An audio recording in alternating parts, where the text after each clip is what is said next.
সকল ইষ্টপ্রাণ দাদা এবং মায়েদের আমার রানন্দিত জয়গুরু। আশা করি আপনারা সকলে ভালো আছেন। পরম প্রেমময় শ্রী শ্রী ঠাকুর অনুকূলচন্দ্র তানার লীলা অপারম্পার।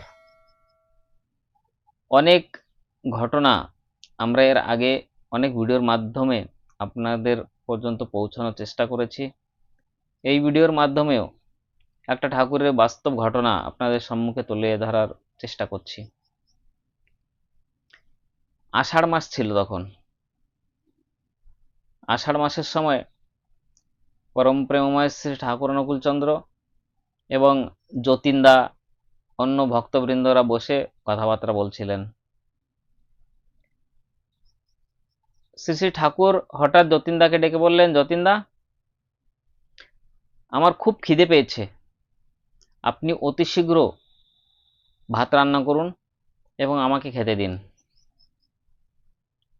যারা বসেছিলেন ভক্তগণ, তাদের মধ্যে দিয়ে যতীনদা চট করে উঠে গিয়েই রান্নার জোগাড় করতে লাগলেন।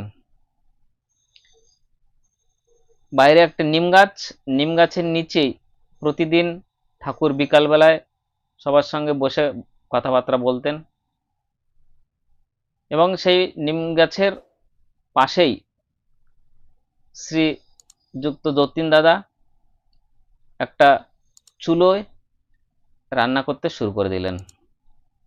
রান্না করছেন, কিছু সময় অন্তরালের মধ্যেই শ্রী শ্রী ঠাকুর যতীনদাকে জিজ্ঞাসা করেন, যতীনদা, খাবার হয়েছে, রান্না হয়েছে? যতীনদা বললেন, হ্যাঁ ঠাকুর, আর অল্প একটু সময় অপেক্ষা করেন, এখনই হয়ে যাবে। ঠাকুর আবার কিছু সময় সবার সঙ্গে কথাবার্তা বলেন। আবার একটু অন্তরালের পরেই ঠাকুর আবার যতীনদাকে জিজ্ঞেস করেন, কি যতীনদা, খাবার হলো, রান্না হলো? আমার খুব ক্ষুধা পেয়েছে। এদিকে যতীনদা দিশে না পেয়ে এক হাতে পাখা নিয়ে হাওয়া দিচ্ছেন এবং ফু দিচ্ছেন, আগুন যেন তীব্র গতিতে জ্বলে যায় এবং রান্না জলদি জলদি হয়ে যায়। আবার ঠাকুর জিজ্ঞাসা করছেন, যতীনদা, রান্না হলো? আমার তো বড্ড খিদে পেয়েছে, খেতে দেন। যতীনদা বললেন, হ্যাঁ, এবার আপনাকে খেতে দিব। একদম বিদ্যুতের বেগে যতীনদা রান্না সেরে এবার ঠাকুরকে বলছে, ঠাকুর, রান্না হয়ে গেছে, এবার আপনাকে খেতে দেব। সেই নিম গাছতলায় ঠাকুর খাওয়ার জন্য প্রস্তুতি নিলেন। যতীনদা একটা থালায় ঠাকুরকে খাবার দিয়েছেন। সবাই বসে আছেন, কথাবার্তা হচ্ছে। শ্রী শ্রী ঠাকুর খাবার শুরু করেছেন। এর মধ্যে বর্ষা শো শো করে আওয়াজ এবং বর্ষার জল ঠাকুরের গায়ে পড়ছে, বৃষ্টি পড়ছে। এখন যারা ঠাকুরের সঙ্গে বসেছিল, কেউ দৌড়ে গেছে ছাতা আনতে, কেউ ভাবছে যে আরে এখন কি হবে, ঠাকুর তো ভাত খাচ্ছে। সবাই ছোটাছুটি শুরু করেছে, ঠাকুরের বিরক্ত হচ্ছে। ঠাকুরের যে কেমন যেন একটু লাগছে, ভাত খাচ্ছি এর মধ্যেই বৃষ্টি। তো ঠাকুরের একটু কেমন যেন চোখ টোক বড় করে আকাশের দিক তাকিয়ে ঠাকুর এভাবে একটা হুঙ্কার দিয়ে বললেন।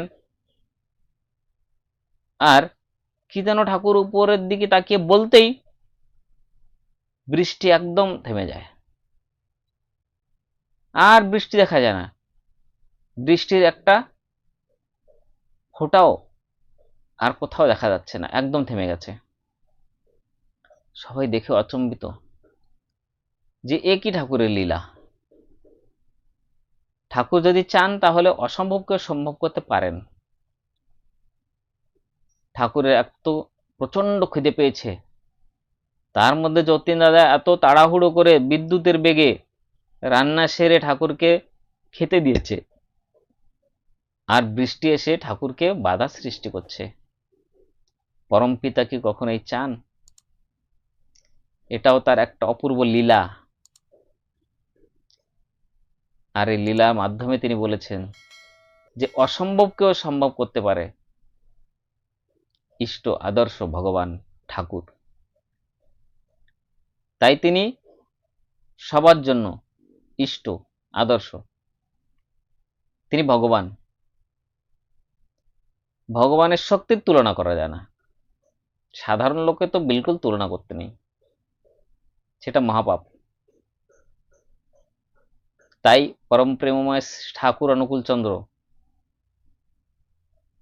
আজ সৎসঙ্গ আশ্রম তৈরি করে হাজারো হাজারো নয়, লাখো লাখো নয়, কোটি কোটি ভক্ত তাকে অনুসরণ করছে, তার সৎ দীক্ষা নিয়ে জীবন যাপন করছে। জীবন চলার নূতন শ্রী ঠাকুর অনুকূলচন্দ্র দেখিয়েছেন, বাঁচা বাড়ার নূতন পথ দেখিয়েছেন। শ্রী শ্রী ঠাকুর যদি চান তাহলে অসম্ভবকে সম্ভব করতে পারেন। তিনি ইষ্ট আদর্শ পরমপিতা ভগবান, সবকিছু করতে পারেন। তাই আমরা যারাই আজকে ঠাকুরের দেখানো পথে সদ্দীক্ষা নিয়ে চলতে চেষ্টা করেছি, সবসময় চেষ্টা করব ঠাকুর যেটা বলেছেন সেটা নিঃসন্দেহ চিত্তে করার। প্রশ্ন থাকবে না, ঠাকুর যেটা বলেছেন সেটা আমাকে করতে হবে। আমার গুরু, আমার ইষ্ট, আমার আদর্শ আমাকে এই নির্দেশ দিয়েছেন, আমাকে সেই নির্দেশ পালন করতে হবে। ঠাকুর আচার্য পরম্পরা রেখে গেছেন। পরম পূজ্যপাদ আচার্যদেব মাঝে মধ্যে তিনি অনেক নূতন নূতন নির্দেশ সৎসঙ্গের জন্য দিচ্ছেন। আমাদের কর্তব্য সেগুলিকে অনুসরণ করে আমাদের জীবনে আমরা যেন আচরণের মধ্যে সেটাকে ফুটিয়ে তুলতে পারি, তাহলেই আমাদের জীবন সার্থক হয়ে উঠবে। আপনাদের সকলের মঙ্গল কামনা করে আজকের ভিডিও এখানেই শেষ করছি। এই চ্যানেলটি সাবস্ক্রাইব করুন এবং অন্যকে শেয়ার করুন। আশা করি আপনারা সকলেই ভালো থাকবেন, সুস্থ থাকবেন এবং নিয়ত শ্রী শ্রী ঠাকুরের কাজ এমনিভাবেই দ্রুত বেগে করবেন। জয় গুরু, বন্দে পুরুষোত্তম।